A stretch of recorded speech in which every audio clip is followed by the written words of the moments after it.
Kajing mi kubor halor kajing pen bena ba Shah ban Ïaid kali na Jingkieng ke badang Shna hajan ke BDW International School ke badan hanong mensong ke bakatanat trafik kala Ïaid bakadan kajing Orpait ke Jingkieng kala pen nong yo menteri sarkar ubadeiru MLA ke pentorum kra uba Alexander lalu hack ban pen pai kete ya ki jing kena.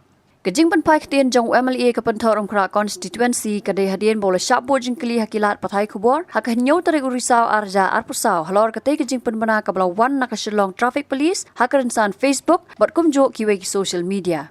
Haba jubab yakane uba hack ulaang bakam dan kajing Khang lenti ban Ïaid ki kali na kate Jingkieng bat kidang beteng ban Ïaid hadu menta ka sengiru ulaang ru ban sukan tho ai halor kate Jingkieng ke badang pentrai bat ke ba ompat la ban pendam kalong ke ke ba omla ban pediang. Because it is under construction, no? That is not the main bridge. It is not the main bridge. Okay.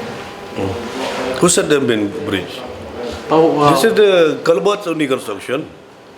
What is the total cost for this? No, that total cost over I don't know about the total cost.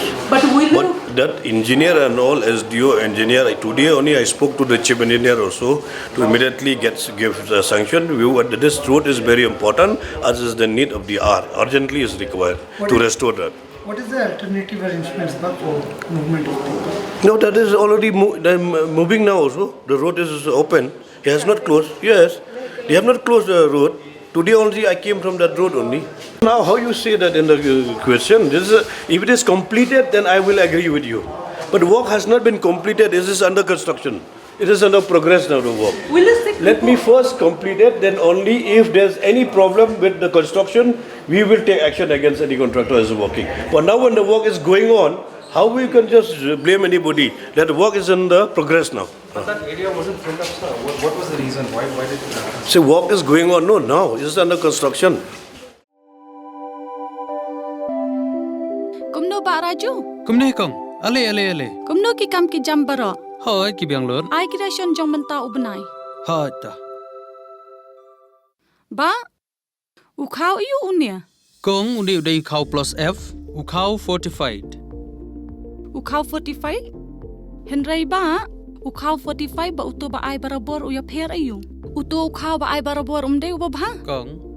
Kini ki jingbam ki bangi juba man kasngi ki kta ya ka kot ka khya ka jongi. Manta ngi dei ban sngau tu hi ba ki jingbam ki bangi bam ki long ni em ki batei ya ka met ka phat jongi. Ladangi bam ki jingbam ki bomtei ya ka met ka phat jongi. Ila ban yo ya ka jingpang dunasnam mar ka jingbria ki kman. Henry ba uni ukau 45 udan jiga dei kumno.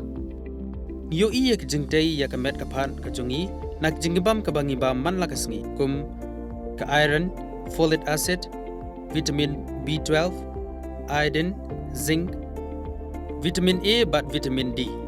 Namar ke jingduna jungkine ngin ngat hagi babun ke jingpa ka sarkar ka persangkar bala banwanra ya ke kot ka khia.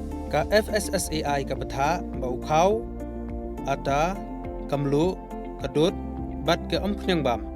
Kidai bandon ya ke jingbam ki bantei ya kamet. Khang baha ka shisngi ngila banyo laipo hadu sanpo persen kini ki jingbam bantei ya kamet.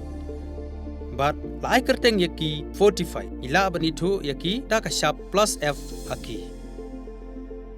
Ba uni jingbam plus F pat ngila banyo ne ai. Nang ne kong. Nagani ka daw ka sarkar kala penmi ya ki skim ICDS MDM PDS kabha na kabenta upaj ba ka sarkar mi kalamang kerpang ha ka jingi trelang bat kidukan na ka ba kilapha da ukhau ba bhatam na kabenta ki khna bat kilong kimi ki ba armen dei na kata ka daw batang da uni ujat khau ba bhatam ban sam shabaro kilong yeng nang ni shakman tang da ukhau 45